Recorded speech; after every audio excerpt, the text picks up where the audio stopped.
What is up, Nerdy Squad? Your boy is officially back with another review. And if you're new to my YouTube channel, hit that like and subscribe button.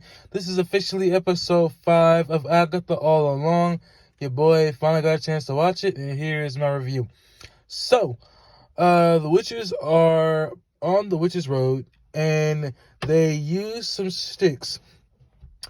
They turn into brooms because the Salem 7 are after them. They're on the witches' road, and they're slowly catching up.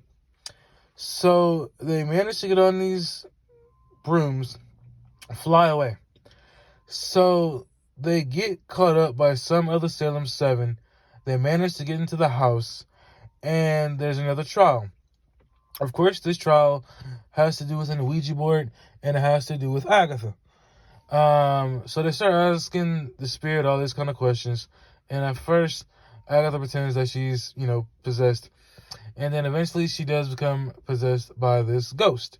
And Agatha ends up, trying to attack the other members of the coven. And she gets released by the spirit. And I believe she has some prior history with the spirit. And the other members of the coven were told to punish Agatha. And then they can continue on the witch's road. So they decide to leave Agatha there. So the ghost ends up possessing Agatha, ends up trying to attack the coven. I believe it's Teen. And the Asian chick, don't know what her name is, she uses her powers to try and stop Agatha. But then the ghost gets pushed out of Agatha's body, and Agatha ends up absorbing the Asian chick's powers enough to end up killing her. So she's basically just sitting there like a dead you-know-what. So then Teen ends up figuring out what the last clue is, and they end up leaving the house. Of course, he's pissed at Agatha because she was draining the Asian chick of her powers, and the Asian chick saved him at some point. I can't remember exactly where. So, the outside the house, Agatha's, messing with her fingers and messing with the power a little bit. And the other witches are, basically choosing to continue on the witch's road. And Teen says, is this what it means to be a witch? Basically using other people for your own gain. And Agatha whispers in his ear, are you sure? You sound so much like your mother. And so this is where he starts to get pissed off. His fingers twitch, and it flickers off blue electricity. So he automatically controls the other two witches to snatch up Agatha and throw her in this pit of almost like quicksand, but it's like dirt.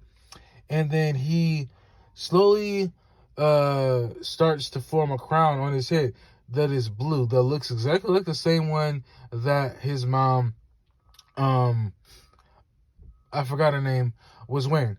So he flicks his fingers and he throws them into the same pit, and they disappear into the black tar. And so that is basically the end of the episode, and I just remember the mom's name, Wanda. So he's wearing the same blue crown that Wanda wore in the movie Doctor Strange movie 2. So basically it is revealed that what everybody knew all along, he is Wanda's son. I believe Wiccan or something like that, and there's another one, of course, out there that we haven't heard about recently. But this episode was really fast.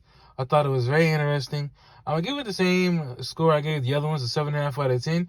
I really want to see episode 6 now to see how this continues and how the other witches are going to react to being with Agatha.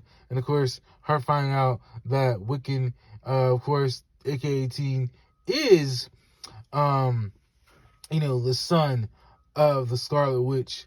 So it's going to be really interesting to see how this turns out. I did see a video, some of it, from John Campbell, where he said the executives from Marvel said that Wanda's character is dead. So I'm curious to see how all this plays out moving forward. I do want to know what you all think. Post your comments down below, and I'll catch you on my next video. Thank you all for watching.